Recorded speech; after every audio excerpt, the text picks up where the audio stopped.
اعوذ باللہ من الشیطان الرجیم بسم اللہ الرحمن الرحیم الطلاق مرتان فامساک بمعروف او تسریح باحسان صدق اللہ العظیم۔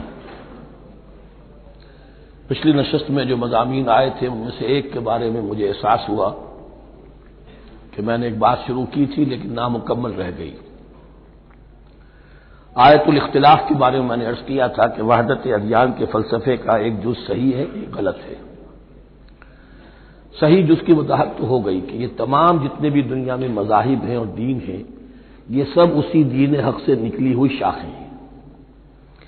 دین حق سے پگڈنڈیاں موڑی ہیں، صراط مستقیم سے پگڈنڈی موڑی ہے، کوئی بہت دور نکل گئی اور اس کا یوں سمجھیے کہ پہچانی ہوئی صورت بھی پہچانی نہیں جاتی، اتنی دور ہو گئی کہ اس کا اس دین حق کے ساتھ اب کوئی رشتہ نظر ہی نہیں آتا۔ کچھ اتنے دور نہیں ہوئے، قدرے قریب رہے، لیکن سب کی بنیاد ایک ہے۔ ظاہر بات ہے کہ حضرت آدم کی نسل سے بات شروع ہوئی ہے، حضرت آدم کی اولاد ایک ہی امت تھی۔ یہ تفرقے جو بھی ہوئے بعد میں ہوئے ہیں۔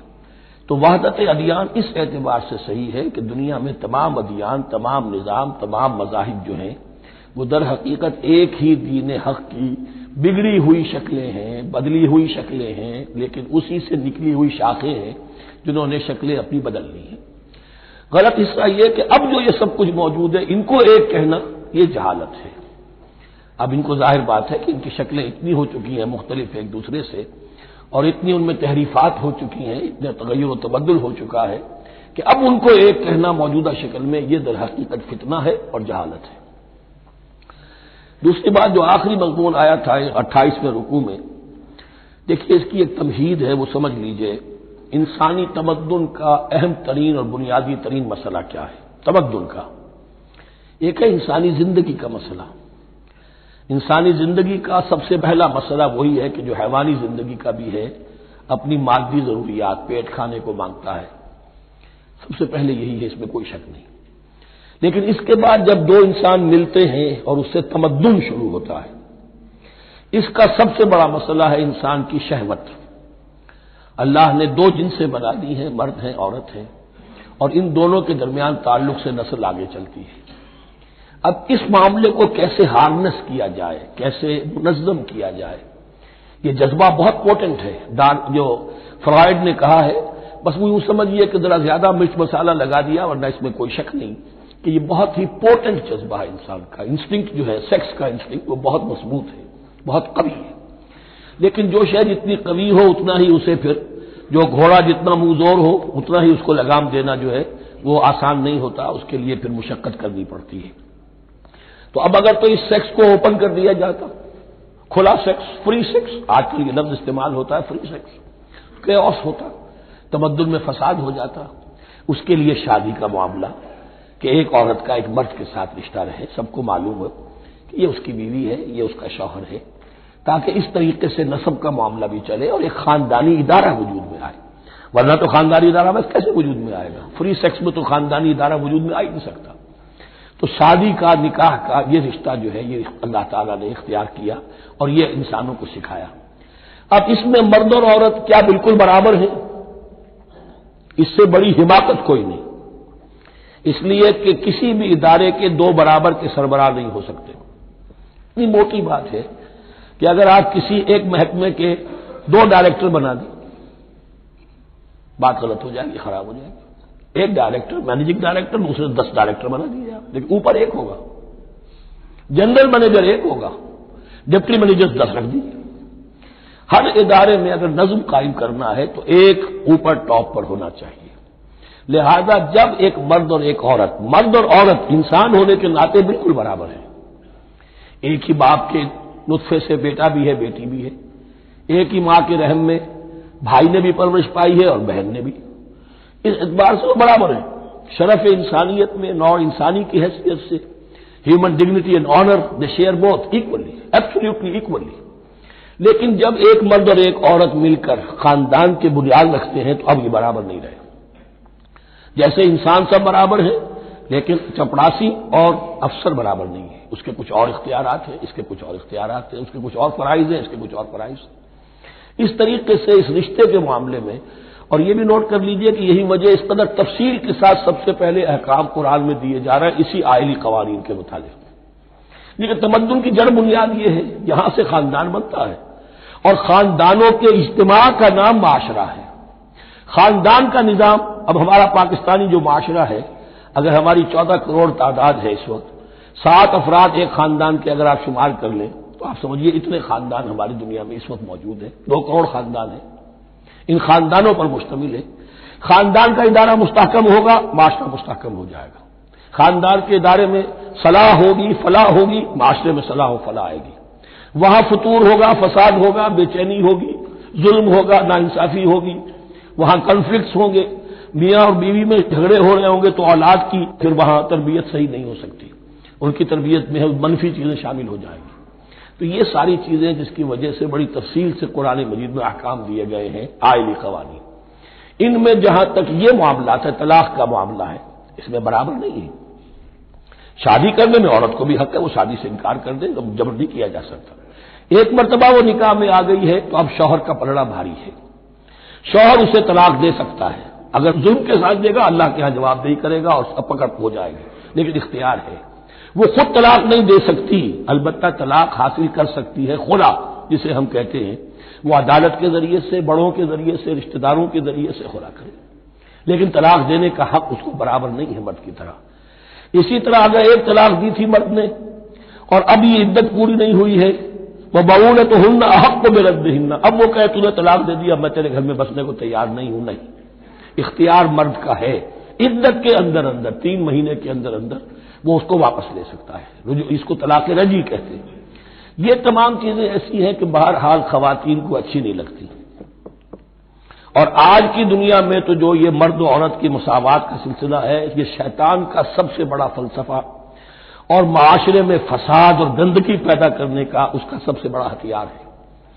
اور اب جو کچھ رہی صحیح اقدار ہماری ایشیا کے ممالک جو ہیں، زیادہ تر مسلمان ممالک ہیں، ان میں خاندانی نظام کی جو بچی کھچی شکل رہ گئی ہے اس کو برباد کرنے کے لیے یہ قاہرہ کانفرنس اور بیجنگ کانفرنس، اس ایشیا کا گھیراؤ دونوں طرف سے، مشرق سے اور مغرب سے، کہ عورت کو آزاد کرو، عورت کو اٹھاؤ، ایمینسیپیشن کے نام پر، آزادی کے نام پر، اور مردوں عورت کی مساوات کے نام پر، تاکہ خاندانی نظام ٹوٹ کر رہ جائے جیسے کہ ان کے ہاں ٹوٹ چکا ہے. خاندانی نظام نے، یہ کلنٹن صاحب نے کہا تھا اپنے سال 9 کے میسج میں کہ عنقریب ہماری قوم، امریکن نیشن، بہت جلد اس کی اکثریت حرامزادوں پر مشتمل ہوگی. Born out of wedlock, وہ کسی شادی کے نکاح کے نتیجے میں کوئی وجود میں نہیں آئے ہیں، زنا کے نتیجے میں وجود آئی بھی قوم ہوگی.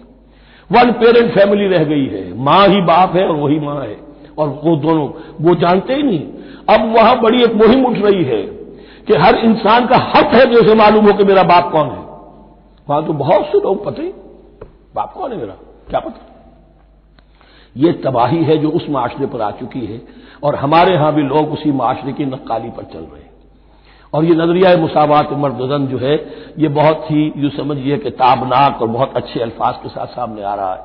البتہ اس کا دوسرا رخ بھی ہے.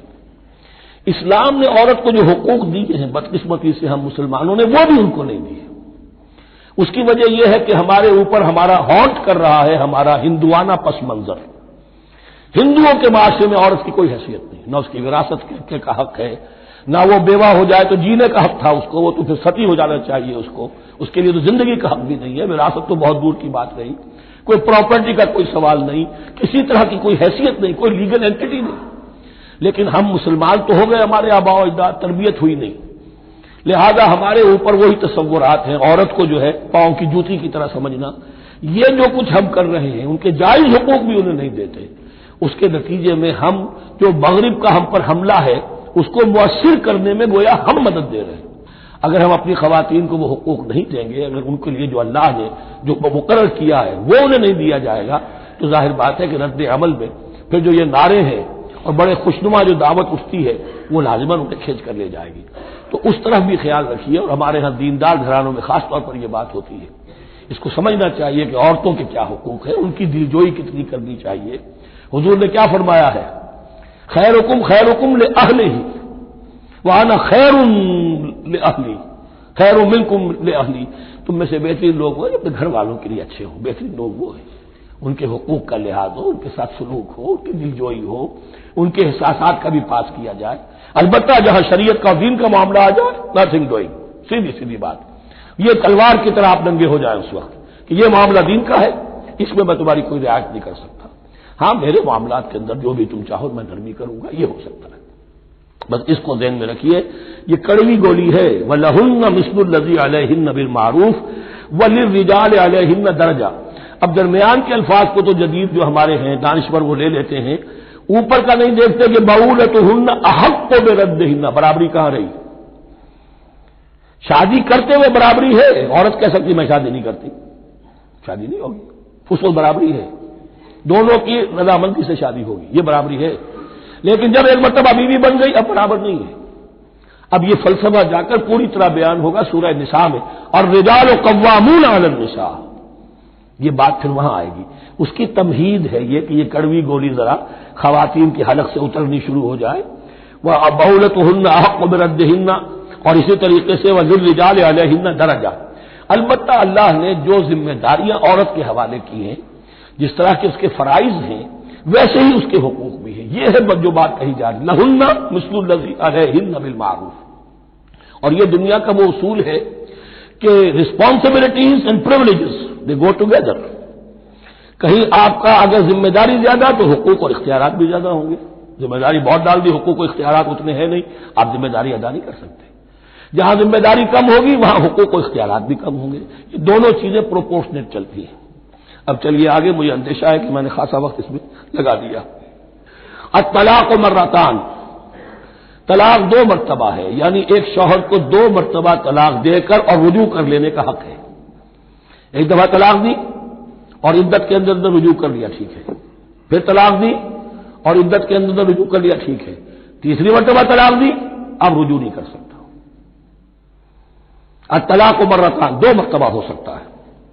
فَإِمْسَاكٌ بِمَعْرُوفٍ أَوْ تَسْرِيحٌ بِإِحْسَانٍ، اب اس کے بعد فیصلہ کرو، یا تو روکو اس کو اپنے گھر میں تو وہ بھی نیکی کے ساتھ، بھلائی کے ساتھ، تنگ کرنے کے لیے نہیں، پریشان کرنے کے لیے نہیں، اور تسریح بِإِحْسَان، یا رخصت کر دینا ہے اچھے بھلے طریقے سے، بھلے مانسوں کی طرح خوبصورتی کے ساتھ، روکو تو بھلائی کے لیے، اور اگر رخصت کرنا ہے تو خوبصورت انداز میں۔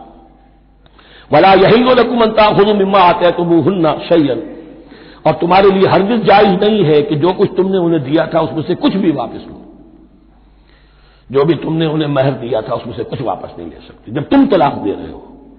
ہاں اگر عورت طلاق مانگے تو اسے اپنے مہر میں سے کچھ چھوڑنا پڑے گا، یہ دوسری بات ہے، لیکن جب بر طلاق دے رہا ہے تو پھر وہ نہیں روک اس کو اس میں سے جو بھی کچھ دیا ہو، یہاں تک کہ آیا ہے کہ اگرچہ تم نے ان کو احداہن قنطارا، سونے کے ڈھیر دیے ہوں، ان میں سے بھی کچھ نہیں لے سکتے واپس۔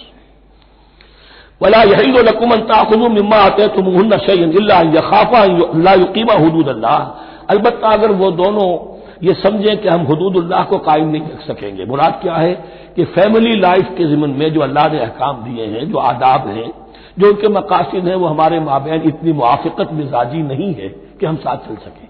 ایک عورت اگر یہ محسوس کرتی ہے فَإِنْ خِفْتُمْ أَلَّا يُقِيمَا حُدُودَ اللَّهِ فَلَا جُنَاحَ عَلَيْهِمَا فِيمَا افْتَدَتْ بِهِ، پھر اگر اس کا یہ خیال ہے کہ یہ نہیں رکھ سکیں گے تو پھر کوئی حرج نہیں ہے ان دونوں پر کہ جو کچھ دے دلا کر عورت فدیے میں اپنے آپ کو چھڑا لے، یعنی کہہ کہ ٹھیک ہے تم نے مجھے 10 لاکھ مہر دیا تھا، میں 5 لاکھ تمہیں واپس کرتی ہوں، یا تم نے 10 لاکھ کا میرا مہر رکھا تھا، میں کھلا مانگ رہی ہوں، میں صرف 5 لاکھ کا تم سے تقاضا کرتی ہوں، اسے اپنے مہر میں سے کچھ چھوڑنا ہوگا، یہ فدیہ ہے۔ تلک حدود اللہ فلا تعتدوها، یہ اللہ کے حدود ہیں، ان سے تجاوز مت کرو۔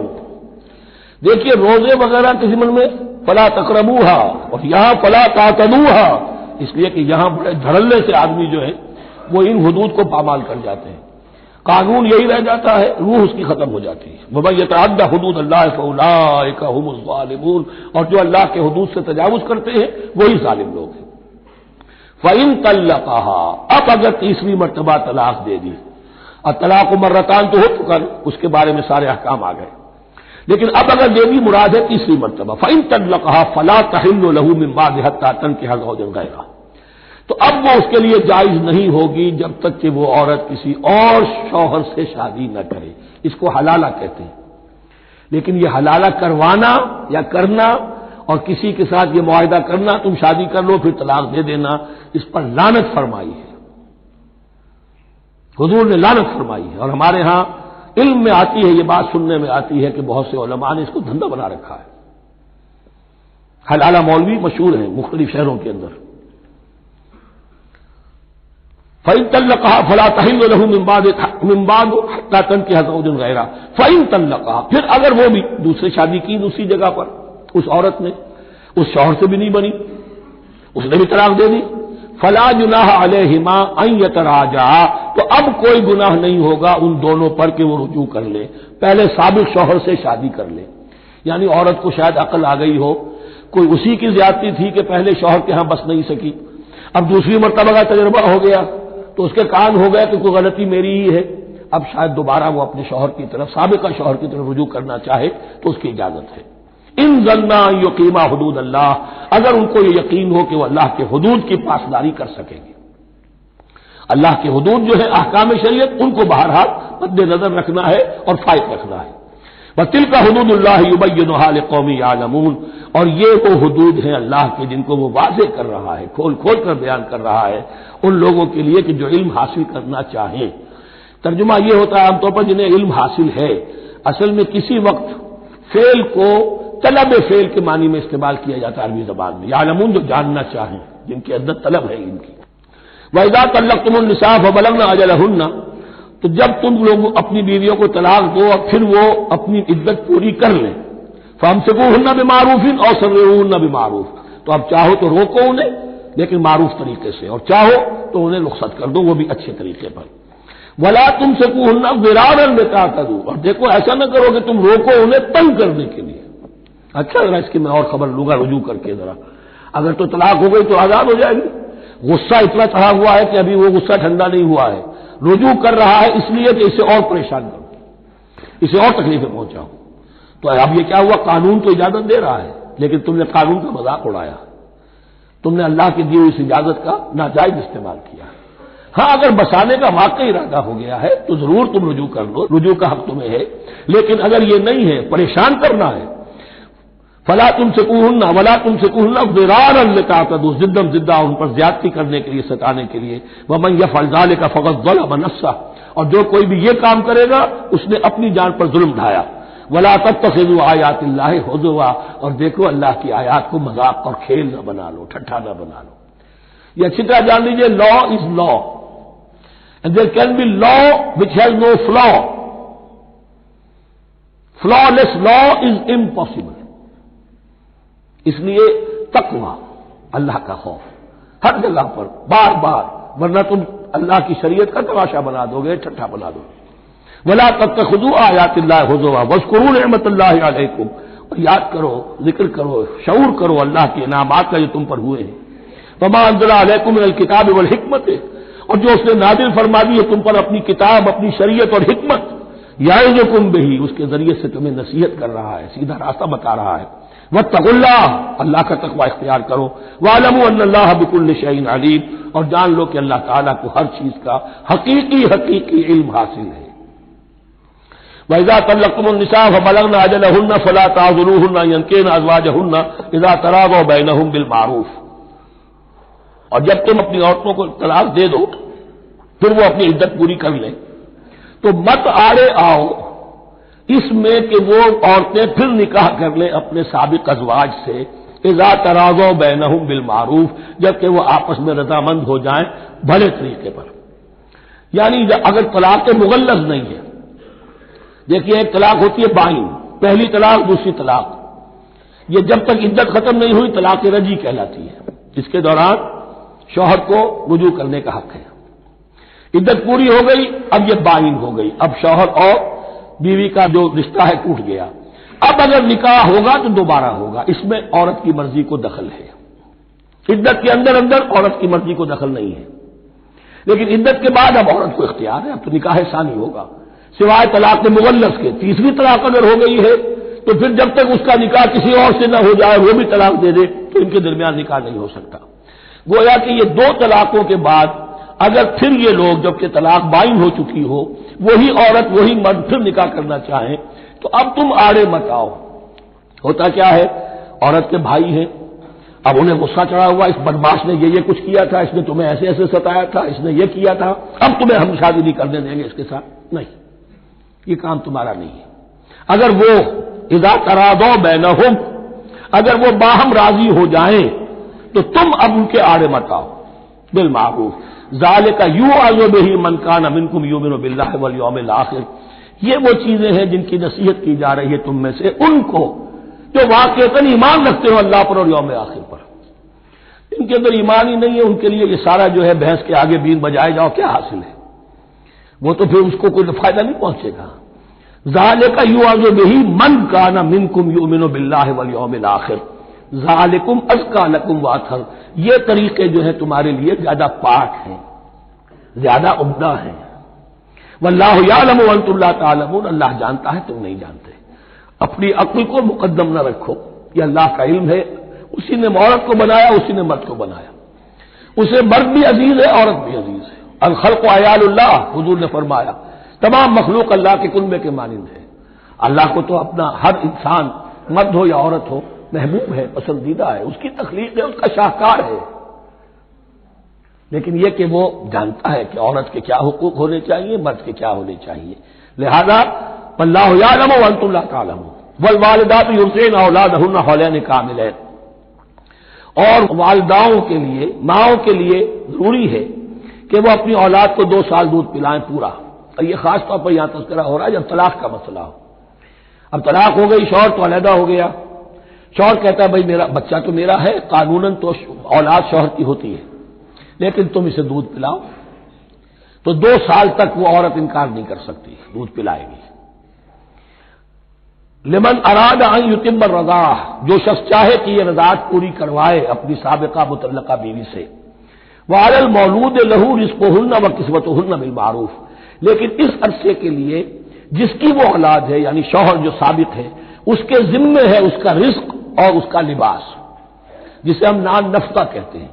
2 سال اگر اس نے دودھ پلانا ہے اس ماں نے، مطلقہ ماں نے، اپنے طلاق دینے والے شوہر کے بیٹے کو یا بیٹی کو، تو اب اس عرصے کے دوران اس کا نان نفقہ اس کے ذمے ہے، باپ کے ذمے ہے، بالمعروف، بڑے طریقے سے، یعنی یہ کہ ایسا نہ ہو کہ ہے تو کروڑ پتی لیکن اب وہ اس کو بیوی کو مطلقہ کو وہ دینا چاہے نان نفقہ اپنی خادماؤں کی طرح کا، نہیں، وہ ہونا چاہیے معروف طریقے پر۔ لا تکلف نفس الا وسعها، کسی پر ذمہ داری نہیں ڈالی جاتی مگر اس کی وسعت کے مطابق۔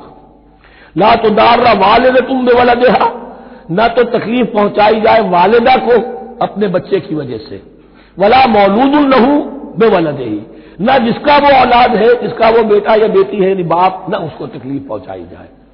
کوئی لا ضرر ولا ضرار، حضور کی حدیث ہے، دونوں کے ساتھ منصفانہ سلوک کیا جائے۔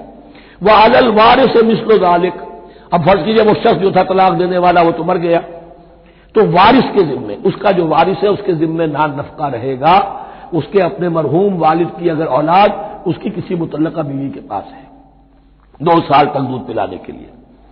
فإن ارادا فصالا، اب یہ بھی ہو سکتا ہے کہ وہ دونوں جو ہے کہے کہ سب میں تو دودھ نہیں پلاتی، یا یہ کہ وہ شوہر چاہے ان تراض منہما، دونوں راضی ہو جائیں کہ میں دودھ نہیں پلواتی، دودھ چھڑوا دیجیے، وتشاور، آپس میں رضامندی اور مشورے سے، فلا جناح علیہما، اس میں بھی کوئی حرج نہیں۔ اگر دودھ چھڑوانا چاہیں، وہ کسی اور سے دودھ پلوانا چاہتے ہیں، کوئی دایا رکھ لی ہے اس سے دودھ پلوانا چاہتا ہے، ٹھیک ہے، لیکن ہونا چاہیے جبر نہ ہو، ماں پر جبر نہ ہو۔ ان تراض منہما، دونوں کی رضامندی سے، وتشاور، اور مشورے سے، فلا جناح علیہما، تو پھر ان دونوں پر کوئی حرج نہیں ہے۔ اذا سلمتم ما آتیتم بالمعروف، جب کہ تم اس کی ماں کو وہ سب کچھ دے دو جس کا کہ تم نے اسے وعدہ کیا تھا۔ یہ نہ ہو کہ نان نفقے کو بچانے کے لیے اب تم کہو درمیان میں کہ چھوڑو جی مجھے تو سستی عورت مل رہی ہے دودھ پلا سکتی ہے، نہیں۔ وَإِنْ أَرَدْتُمْ أَنْ تَسْتَرْضِعُوا أَوْلَادَكُمْ فَلَا جُنَاحَ عَلَيْكُمْ، اگر تم چاہو کسی اور سے اب دودھ پلوانا، رضاعت کروانا، تو اس میں بھی کوئی حرج نہیں۔ فَلَا جُنَاحَ عَلَيْكُمْ إِذَا سَلَّمْتُمْ مَا آتَيْتُمْ بِالْمَعْرُوفِ، جبکہ ان کی ماں، اس کی ماں کو تم دے چکو جو کچھ کہ تم نے طے کیا تھا معروف اور بھلے طریقے پر۔ واتقوا اللہ، اور اللہ کا تقوی اختیار کرو۔ واعلموا ان اللہ بما تعملون بصیر، اور جان لو کہ جو کچھ تم کر رہے ہو اللہ اسے دیکھ رہا ہے۔ والذین یتوفون منکم ویذرون ازواجا، اور وہ کہ جو تم میں سے وفات پا جائیں اور وہ چھوڑ جائیں بیویاں، یتربصن بانفسہن، اب یہ عدت جو تھی ایک تھی طلاق کی عدت، وہ 3 ماہواریاں آ جانا، 3 مہینے کا اندازن، اور ایک ہے جو فوت ہو گیا، اور بیوہ کی عدت کیا ہے؟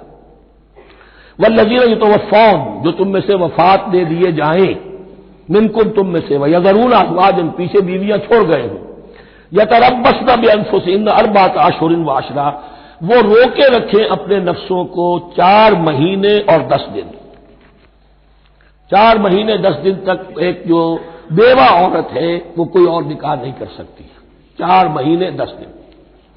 فَإِذَا بَلَغْنَ أَجَلَهُنَّ، اور جب وہ اپنی اس مدت تک پہنچ جائیں، یعنی پوری ہو گئی مدت عدت کی، فَلَا جُنَاحَ عَلَيْكُمْ فِيمَا فَعَلْنَ فِي أَنفُسِهِنَّ، تو تم پر کوئی گناہ نہیں ہے اس معاملے میں جو وہ اپنے بارے میں کرے۔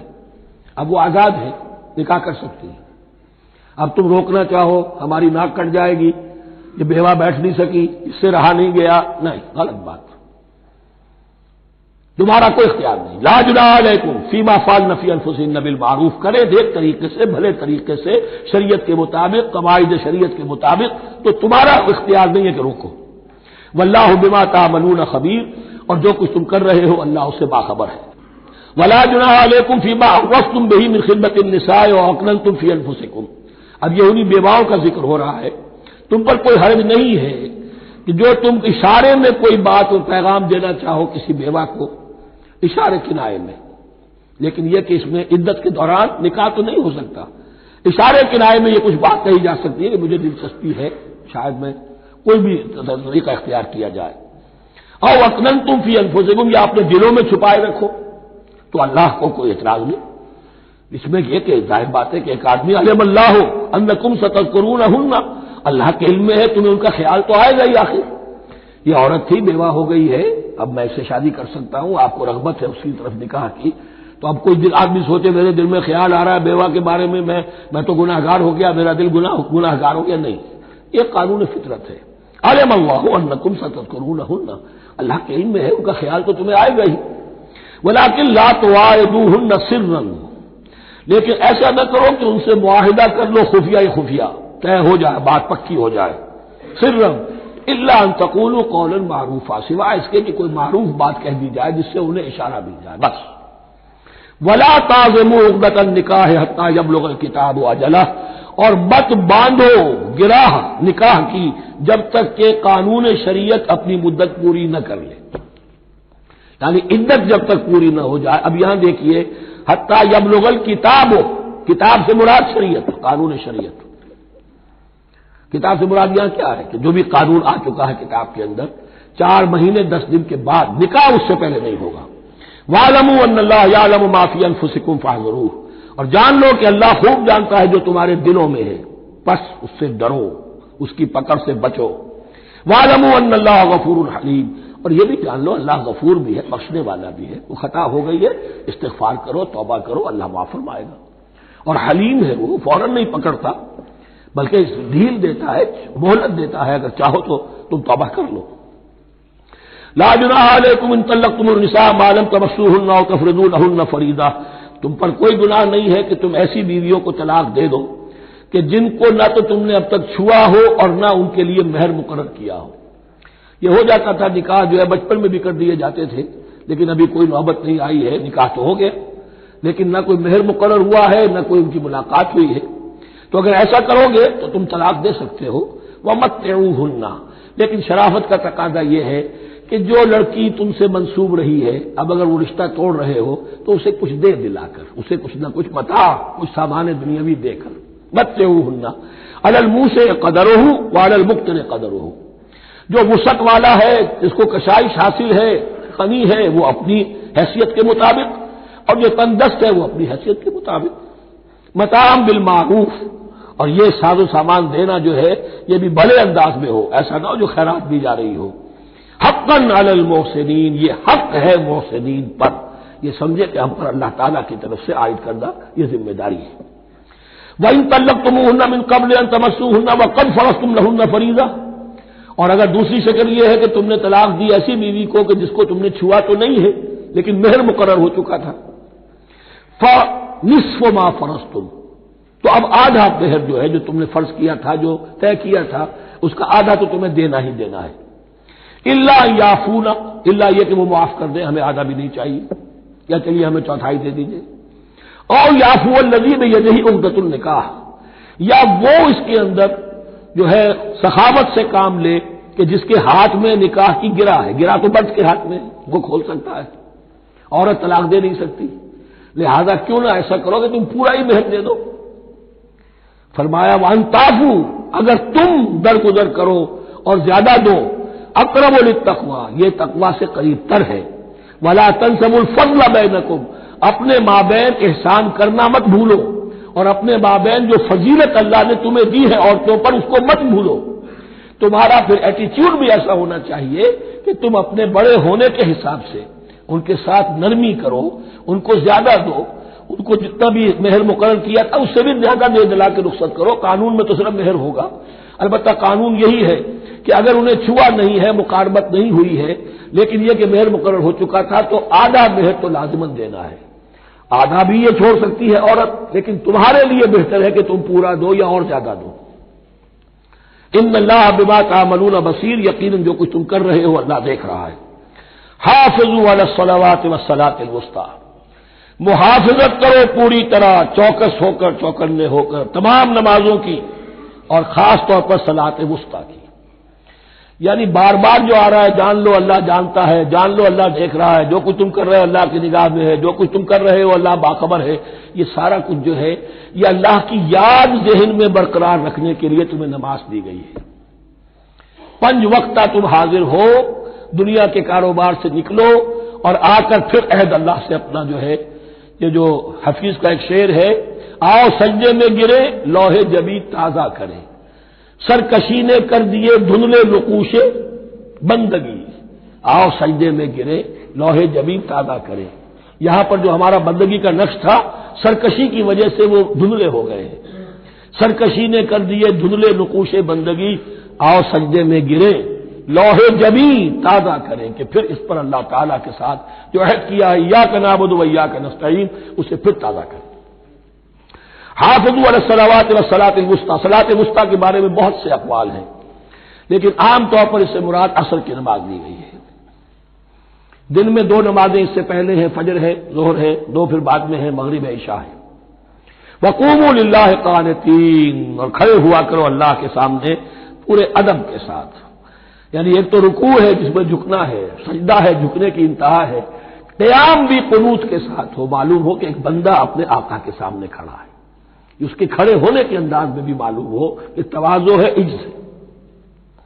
فَإِنْ خِفْتُمْ فَرِجَالًا أَوْ رُكْبَانًا، اور اگر تم خوف کی حالت میں ہو تو چاہے پیادہ چلتے ہوئے، سفر کرتے ہوئے، دشمن پیچھا کر رہا ہے، آپ کہیں جا رہے ہیں تو چاہے اب رکیں گے نماز پڑھیں گے تو وہ تعاقب میں قریب آ جائے گا، تو رجالن چلتے ہوئے، یا کہیں جلدی جانا ہے اور وہاں پر ابھی فوری طور پر حملہ کرنا ہے تو اس میں یہ ہے کہ جنگ کی حالت میں یہ رعایتیں ہیں. چلتے ہوئے اور رکبانہ یا سوار ہونے کی حالت میں بھی نماز پڑھی جا سکتی ہے. فَإِذَا أَمِنْتُمْ، لیکن پھر جب امن میں ہو جاؤ، فَاذْكُرُوا اللَّهَ كَمَا عَلَّمَكُمْ، پھر اللہ کو یاد کرو جیسے کہ تمہیں اس نے سکھایا ہے. کس نے سکھایا ہے؟ محمد الرسول اللہ نے. صلوا كما رأيتموني أصلي، نماز پڑھو جیسے کہ تم مجھے دیکھتے ہو میں نماز پڑھتا ہوں. وہ ہے اللہ کا سکھایا ہوا. اس لیے کہ یہ بھی ثابت ہے روایات سے کہ حضرت جبرائیل نے آ کر حضور کو نماز پڑھائی ہے. 2 دن پڑھائی ہے. ایک دن 5 نمازیں اول وقت میں پڑھائی، دوسرے دن 5 نمازیں آخری وقت میں پڑھائی، اور بتا دیا کہ ان نمازوں کا وقت ان اوقات کے دوران ہے. تو معلم جو ہے حضور کے نماز کے معاملے میں حضرت جبرائیل ہے، اور اب حضور جو ہے پوری امت کے لیے معلم ہے. فَإِذَا أَمِنْتُمْ فَاذْكُرُوا اللَّهَ كَمَا عَلَّمَكُم مَّا لَمْ تَكُونُوا تَعْلَمُونَ، جو کچھ تم نہیں جانتے تھے اللہ نے تمہیں سکھایا ہے. وَالَّذِينَ يَتَوَفَّوْنَ مِنكُمْ وَيَذَرُونَ أَزْوَاجًا، اور پھر دوبارہ لوٹ کر معاملہ آ رہا ہے بیواؤں کا، اور جو لوگ تم میں سے وفات دے دیے جائیں اور وہ چھوڑ جائیں پیچھے بیویاں، وصیۃ لازواجہم متاع الی الحول غیر اخراج، تو اپنی بیویوں کے لیے وصیت لازمن کریں 1 سال تک کے لیے نان نفقے کی، اور بغیر اس کے کہ انہیں گھروں سے نکالا جائے. اب یوں سمجھیے اس کو، ایک شخص فوت ہوا، 4 بیویاں ہیں، ایک کے ہاں اولاد تھی، بیٹا تو اسی کا ہے، باقی 3 تو اس کی جو ہیں سوتیلی مائیں ہیں۔ ایک ماں کو تو وہ اپنی ماں سمجھ کر اس کی خدمت کرے گا، باقی 3 کو لائبلٹی سمجھے گا۔ تو فرمایا ایسا نہ ہو کہ فوراً نکال دو کہ جاؤ اپنا راستہ لو، جس سے تمہاری شادی تھی وہ گیا۔ 1 سال کے لیے انہیں گھر سے نہ نکالا جائے اور ان کا دان نفقہ دیا جائے۔ لیکن یہ بھی اصل میں تھا وصیت کا، جب یہ قانون آئے گا وراثت کا تو اس سے پہلے کے لیے ہے۔ جیسے کہ والدین کے لیے کہا گیا تھا وصیت کرو، ایسے بیویوں کے لیے بھی کرو۔ جب ان کا حق آ گیا، اس لیے کہ شوہر مر گیا ہے تو بیوی کا حق ہے اس کی وراثت میں، بیوی مر گئی ہے شوہر کا حق ہے اس کی وراثت میں، تو وہ تو وراثت کے اندر حق معین ہو گیا، تو اب یہ وصیت کی ضرورت نہیں۔ اور اسی طرح 1 سال کا نفقہ نہیں ہے، اب نفقہ جو ہے وہ صرف عدت کے دوران کا ہے، جو ہم اس سے پہلے پڑھ چکے ہیں۔ فَإِنْ خَرَجْنَ فَلَا جُنَاحَ عَلَيْكُمْ فِيمَا فَعَلْنَ فِي أَنفُسِهِنَّ، لیکن اگر وہ خود نکل جائے، ظاہر بات ہے کہ عدت ہوتی 4 مہینے 10 دن، اب تم سال بھر روکو گے تو نہیں ان کو، اگر وہ شادی کر کے کہیں اور جا کے بسنا چاہے تو تم پر کوئی الزام نہیں آئے گا، جو کچھ وہ کرتی ہیں اپنی جانوں کے بارے میں معروف ہو، بھلے طریقے پر، معروف طریقے پر۔ واللہ عزیز الحکیم، اور یقیناً اللہ تعالیٰ زبردست ہے، حکمت والا۔ وللمطلقات متاع بالمعروف، اسی طرح مطلقات کے لیے بھی ساز و سامان زندگی کی ضروریات ہے معروف طریقے پر، حقاً علی المتقین، لیکن یہ ہے عدت کے وقت تک کے لیے۔ اسی معاملے میں شاہبانو کیس میں ایک جو فیصلہ دیا تھا یہ کلکتہ ہائی کورٹ نے، اس پر پھر ہندوستان میں ایجیٹیشن ہوا۔ اس نے یہ فیصلہ دیا تھا کہ کوئی مسلمان اپنی بیوی کو طلاق دے دے تو اب وہ بیوی اگر تو دوسری شادی کر لے تب تو بات دوسری ہے، ورنہ جب تک زندہ رہے گی اس طلاق دینے والے پر اس کا نان نفقہ جو ہے رہے گا پوری زندگی تک۔ اس پر مسلمانوں نے کہا، بھارت کے مسلمانوں نے، یہ ہماری شریعت میں دخل اندازی ہے، شریعت نے صرف عدت تک کا حق رکھا ہے مطلقہ کے لیے، تم ساری زندگی کہاں سے لا رہے ہو؟ پھر وہ فساد ہوا، پھر بہت سے لوگوں نے جانیں دی، پھر جو ہے ایجیٹیشن ہوا، لیکن پھر راجیو گاندھی کو گھٹنے ٹیکنے پڑے اور پھر قانون بنا دیا گیا بھارت میں کہ کوئی عدالت ہندوستان کی including supreme court of India مسلمانوں کے آئلی قوانین میں دخل نہیں دے سکتی۔ میں سلام کیا کرتا ہوں مسلمانان بھارت کو، ہمارے ہاں ایک ڈکٹیٹر نے، فوجی ڈکٹیٹر نے آئلی قوانین بنائے جنہیں سنیوں نے، شیعوں نے، اہل حدیث نے، بریلویوں نے، دیوبندیوں نے اور جماعت اسلامی کی ٹاپ کی قیادت سب نے یہ کہا کہ یہ غلط قوانین ہیں، اور وہ آج تک چل رہے ہیں۔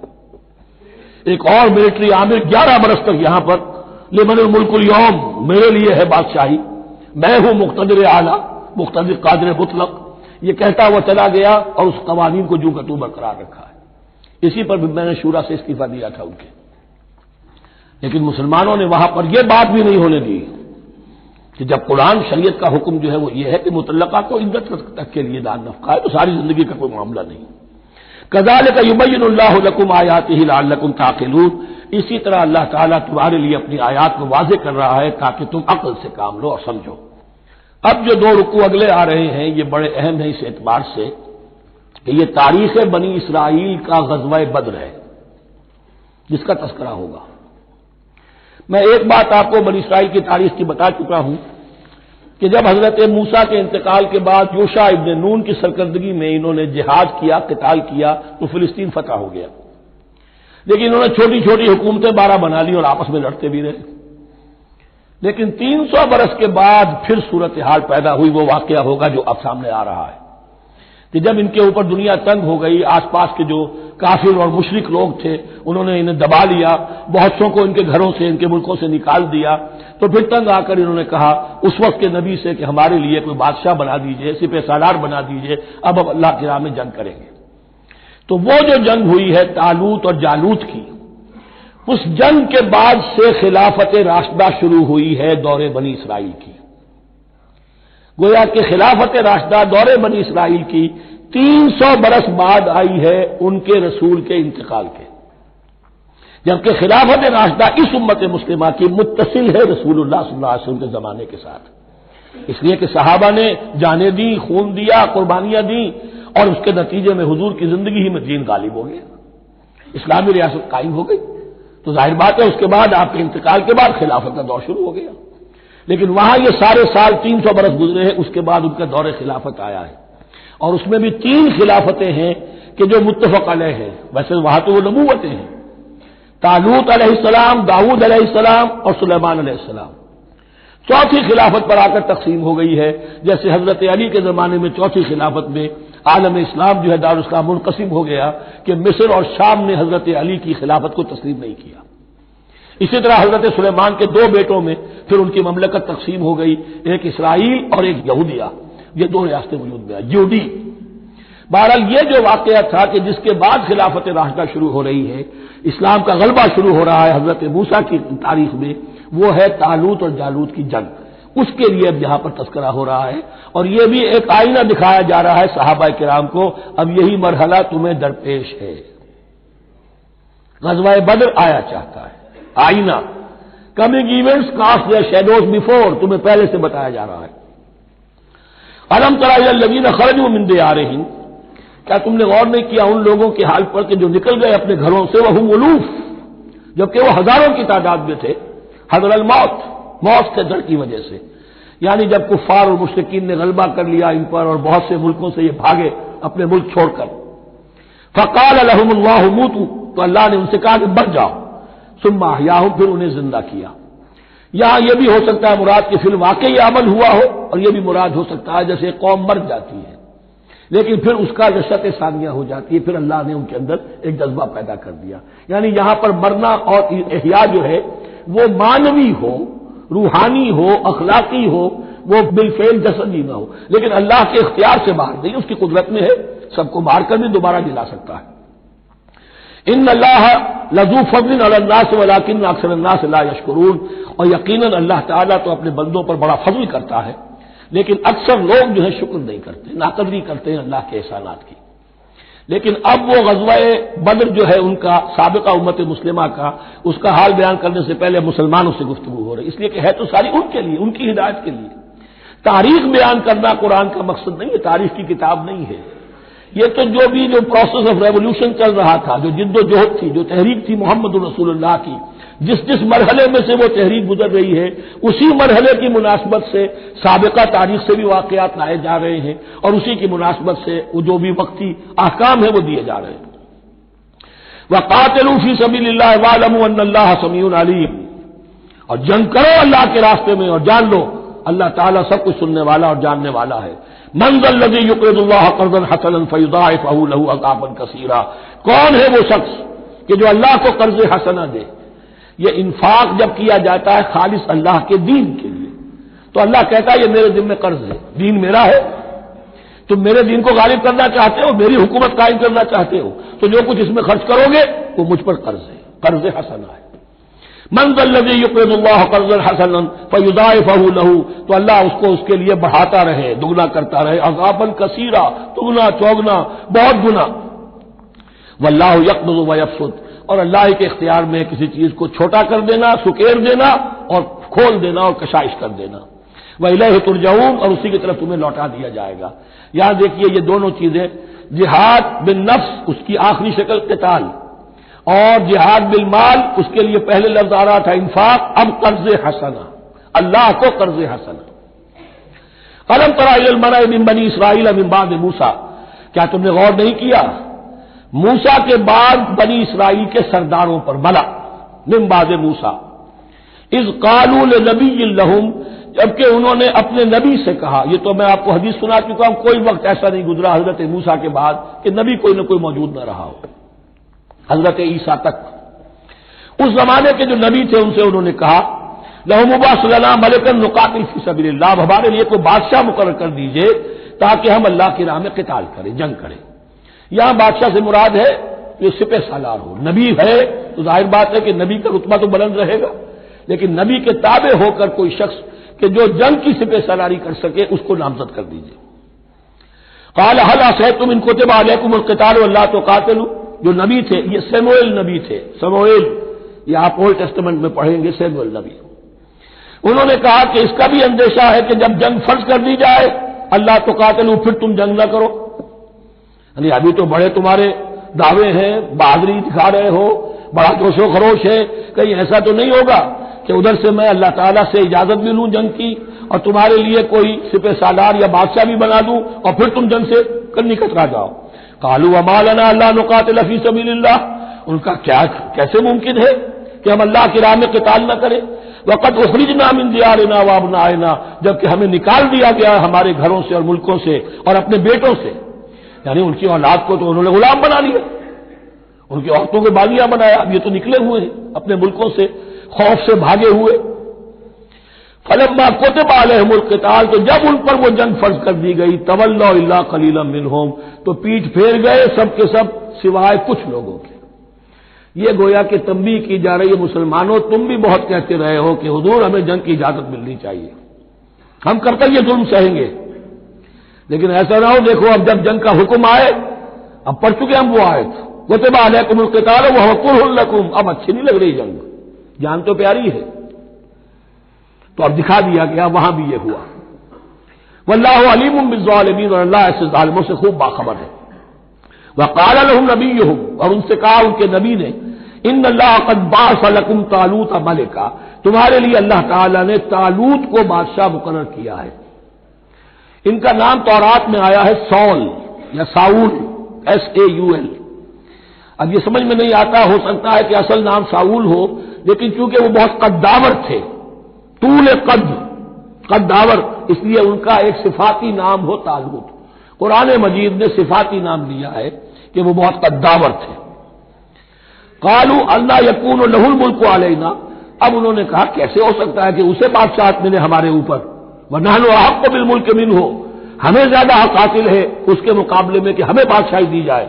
ولم یؤت سعۃ من المال، وہ تو مفلس ہے، اسے تو اللہ نے کوئی زیادہ دولت دی نہیں ہے، کیونکہ ان کے معیار تو یہی تھے جو دولت مند ہے وہی صاحب عزت ہے۔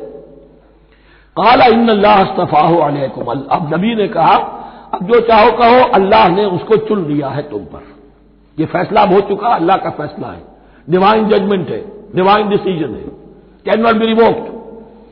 وزادہ بسطۃ فی العلم والجسم، اور اسے کشادگی عطا کی ہے علم اور جسم دونوں چیزوں میں، قداور ہے، طاقتور ہے، اور اسی طریقے سے علم اور فہم دیا ہے۔ تم دولت دیکھتے ہو، اللہ نے چنا ہے ان دو چیزوں کی بنا پر، جسمانی طاقت، جسمانی قوت، اس دور میں ظاہر بات ہے اس کی بہت ضرورت تھی، اور دوسرے یہ کہ اسے علم دیا ہے، فہم دیا ہے، سمجھ دی ہے، دانش دی ہے۔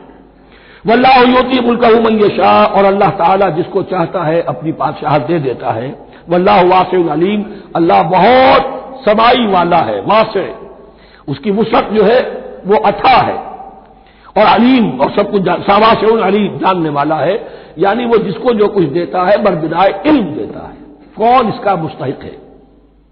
وقال لهم نبيهم ان آیۃ ملکہ ان یاتیکم التابوت فیہ سکینۃ من ربکم وبقیۃ مما ترک آل موسیٰ وآل ہارون تحملہ الملائکہ، اور ان سے کہا ان کے نبی نے کہ طالوت کی بادشاہت کی ایک نشانی یہ ہوگی کہ وہ صندوق جو تمہارے سے جاتا رہا چھن چکا ہے، جس میں سکینہ ہے، تمہارے لیے تسکین کا سامان ہے تمہارے رب کی طرف سے، اور بقیت مما ترک آل موسیٰ و آل ہارون، اور کچھ تبرکات ہیں جو آل موسیٰ اور آل ہارون کے اس صندوق میں رکھے ہوئے ہیں، تحملہ الملائکہ، وہ ملائکہ کی تحویل میں ہے۔ اب ان کی بادشاہی کی علامت کے طور پر وہ صندوق تمہارے پاس واپس آ جائے گا۔ اصل میں یہ تابوت سکینہ جو ہے یہ ان کا ایک بڑا لکڑی کا صندوق ہے، اب بھی ہے، ان کا دعویٰ ہے کہ موجود ہے، اور مسجد اقصیٰ کے نیچے جو سرنگ ہے اس میں موجود ہے۔ بعض ذرائع سے فوٹو لے کر بھی انہوں نے ڈاکومنٹری فلم بھی ابھی دکھا دی ہے کہ موجود ہے۔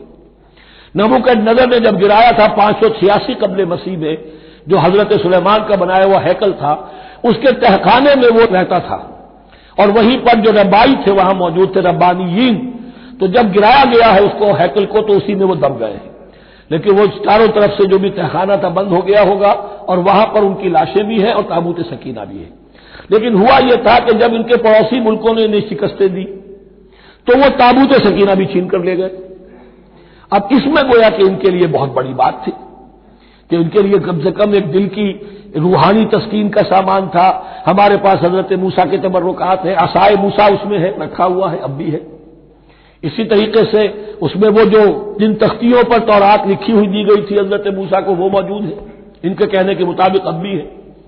تو اس طریقے سے ان کے لیے تسکین ہوتی تھی، جیسے کہ مسلمان کو خانہ کعبہ کو دیکھ کر تسکین ہوتی ہے، تو فرمایا اس میں تمہارے لیے سکینت بھی ہے اور تمہارے آل موسیٰ اور آل ہارون کے تبرکات بھی ہیں۔ تحملہ الملائکہ، اس وقت وہ ملائکہ کی تحویل میں ہوا یہ کہ جہاں وہ تابوت لے گئے ان کے دشمن، وہاں پلیگ آ گئی۔ انہوں نے سمجھا کوئی نحوست ہے اس کے اندر جس کی وجہ سے پلیگ آ گئی ہے، انہوں نے ایک چھکڑے کے اوپر اس کو رکھا اور بیلوں کو ہانک دیا، جاؤ جدھر جانا ہے۔ تو حضرت سموئیل نے ان سے کہا کہ طالوت کا اللہ کی طرف سے نامزد کیے جانا ایک علامت اس کی یہ ہوگی کہ وہ تمہاری تسکین کا سامان جو تم سے چھن گیا تھا ان کے عہد عمارت میں یا ان کے عہد ملوکیت میں تمہیں واپس مل جائے گا، اور وہ فرشتوں کی تحویل میں ہے۔ تو ایک روز وہ چھکڑا جو ہے وہ لیے ہوئے وہ تابوت ان کے ہاں پہنچ گیا۔ ان فی ذلک لآیۃ لکم ان کنتم مؤمنین، یقیناً اس میں تمہارے لیے نشانی ہے اگر تم ماننے والے ہو۔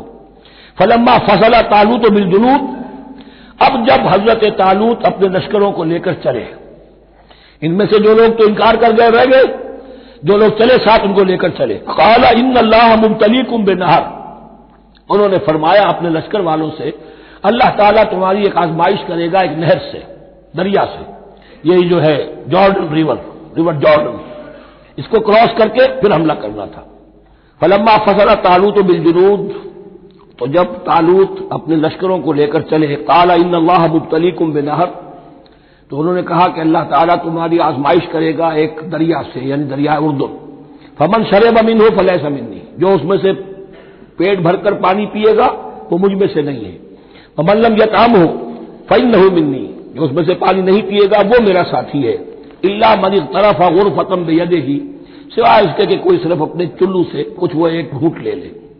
یہ اصل میں ہر کمانڈر کے لیے ضروری ہوتا ہے کہ کسی بھی بڑی جنگ سے پہلے اپنے ساتھیوں کا مورال دیکھے، ڈسپلن کی حالت دیکھے۔ تو جیسے حضور نے بھی غزوہ بدر سے قبل مشاورت کی تھی کہ مسلمانوں ایک لشکر آ رہا ہے جنوب سے کیل کانٹے سے لیس، اور ایک قافلہ آ رہا ہے شمال سے، اور اللہ نے ان دو میں سے ایک کا وعدہ کیا تمہیں ضرور ملے گا، بتاؤ کدھر چلے۔ اندازہ ہو گیا کچھ لوگ جو کمزوری دکھا رہے تھے انہوں نے کہا چلے جی پہلے قافلہ لوٹ لے، اور جو لوگ تھے باہمت انہوں نے کہا جو حضور آپ کی ارادہ جو آپ کا منشا ہو۔ تو یہاں بھی انہوں نے اس سے ٹیسٹ کیا ہے کہ آیا وہ میرے حکم کی پابندی کرتے ہیں یا نہیں کرتے۔ فشربوا منہ، تو ان سب نے بہتوں نے پیا اس میں سے خوب جی بھر کر، الا قلیلا منہم، سوائے ان میں سے بہت کم تعداد میں۔ فلما جاوزہ هو والذین آمنوا معہ، تو جب گزرے اس دریا کے پار اترے وہ اور وہ لوگ جو ان کے ساتھ ساتھی اب اہل ایمان رہ گئے تھے، یعنی پہلی سکریننگ پہلے ہو چکی تھی جو قتال ہی کے منکر ہو گئے تھے، اور اس کے بعد دوسری ہو گئی ہے کہ جو اس چھلنی میں سے نہیں نکل سکے، وہ پانی پی کر بے سدھ ہو گئے۔ یہ ایسا ہی ہے جیسے غزوہ احد میں حضور صلی اللہ علیہ وسلم کے ساتھ 1000 آدمی مدینے سے نکلے تھے اور پھر عین وقت پر 300 آدمی ساتھ چھوڑ کر چلے گئے۔ تو جب انہوں نے دریا پار کر لیا انہوں نے اور ان کے ساتھی اہل ایمان نے، قالوا لا طاقت لنا اليوم بجالوت وجنود، تو انہوں نے کہا کہ ہمارے اندر تو واقعتاً طاقت نہیں ہے کہ ہم جالوت کا اور اس کے لشکروں کا مقابلہ کر سکیں۔ یہ گولیت جس کو کہتے ہیں جالوت، یہ بڑا قوی ہیکل انسان تھا، اور اس کا جو زرہ بختر تھا وہ اتنا پورا جسم ڈھکا ہوا کہ سوائے آنکھ کے سوراخ کے اور کچھ نہیں تھا اس میں، جو نظر ہی نہیں آتا تھا۔ تو اس نے مبارزت کی اور کوئی بھی مقابلے پر نہیں آ رہا تھا۔ قال الذين يظنون انهم ملاقو الله كم من فئة قليلة غلبت فئة كثيرة باذن الله، تو کہا ان لوگوں نے جو یقین رکھتے تھے کہ اللہ سے ملاقات کرنی ہے، کئی مرتبہ ایسا ہوا ہے، کتنی مرتبہ ایسا ہوا ہے کہ چھوٹی جماعت غالب آ گئی ہے بڑی جماعت پر اللہ کے حکم سے، یعنی آگے بڑھو، ہمت کرو، اپنی جو ہے کم ہمتی کا ثبوت نہ دو، اللہ تعالیٰ کی نصرت سے اللہ کی مدد سے تمہیں فتح حاصل ہو جائے گی۔ واللہ مع الصابرین، اللہ تو صابروں کے ساتھ ہے۔ فلما برزوا لجالوت وجنودہ، تو جب وہ سامنے آئے جالوت اور اس کے لشکروں کے، برزا ظاہر ہو جانا، سامنے آمنے سامنے آ جانا، اب ادھر ان کا لشکر ہے طالوت علیہ السلام کا اور ادھر وہ جالوت کا لشکر ہے۔ قالوا، اب انہوں نے دعا کی، ربنا افرغ علینا صبرا، اے اللہ ہم پر صبر انڈھیل دے۔ یہ افرغ کا لفظ ہوتا ہے کسی برتن سے پانی اس طرح گرا دینا کسی کے اوپر کہ وہ برتن خالی ہو جائے، گھڑوں پانی ڈال دینا یا کچھ اور برتن میں سے، افرغ علینا صبرا، ہم پر صبر انڈھیل دے، صبر کی بارش فرما دے۔ ربنا افرغ علینا صبرا وثبت اقدامنا، اور ہمارے قدموں کو جما دے، وانصرنا علی القوم الکافرین، اور ہماری مدد فرما ان کافروں کے مقابلے میں۔ یہی دعا گویا کہ تلقین کی جا رہی ہے اہل ایمان کو کہ جب بدر کے موقع پر تمہارا مقابلہ ہوگا تو تمہیں یہ دعا کرنی چاہیے۔ فَهَزَمُوهُمْ بِإِذْنِ اللَّهِ، تو انہوں نے بھگا دیا ان کو اللہ کے حکم سے، اللہ کے اذن سے، اللہ کی مشیت سے۔ وَقَتَلَ داؤد جالوت، اور قتل کیا جالوت کو داؤد نے۔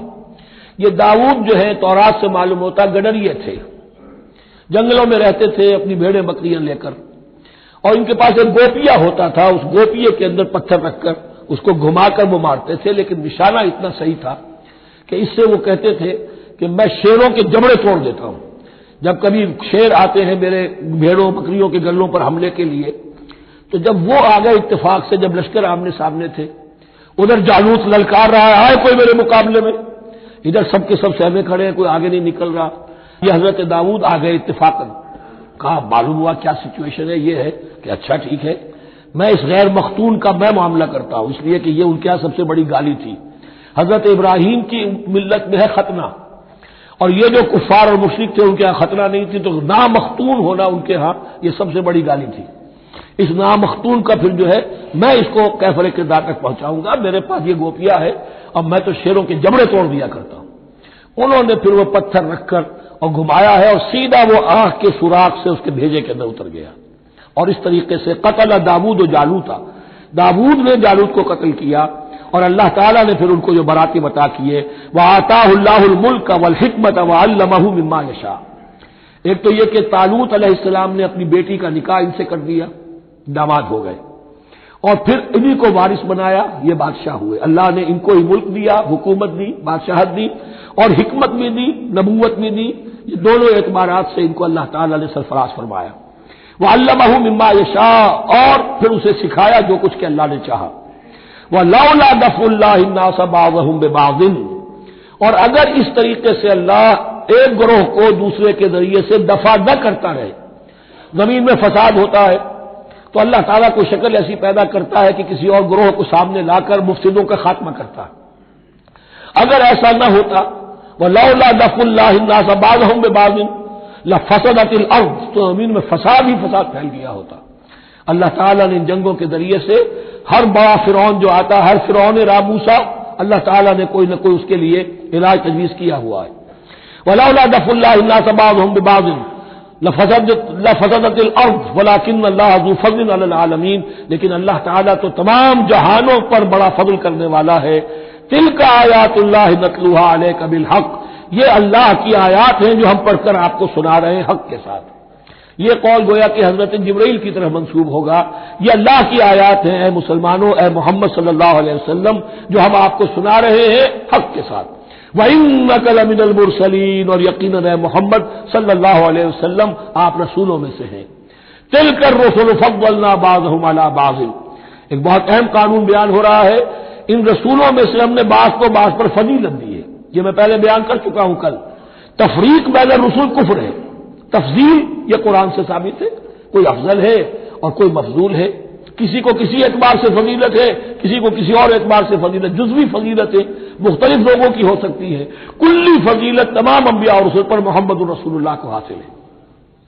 تِلْكَ الرُّسُلُ فَضَّلْنَا بَعْضَهُمْ عَلَىٰ بَعْضٍ مِّنْهُم مَّن كَلَّمَ اللَّهُ، ان میں سے وہ بھی تھے جن سے اللہ نے کلام فرمایا، حضرت موسیٰ علیہ السلام۔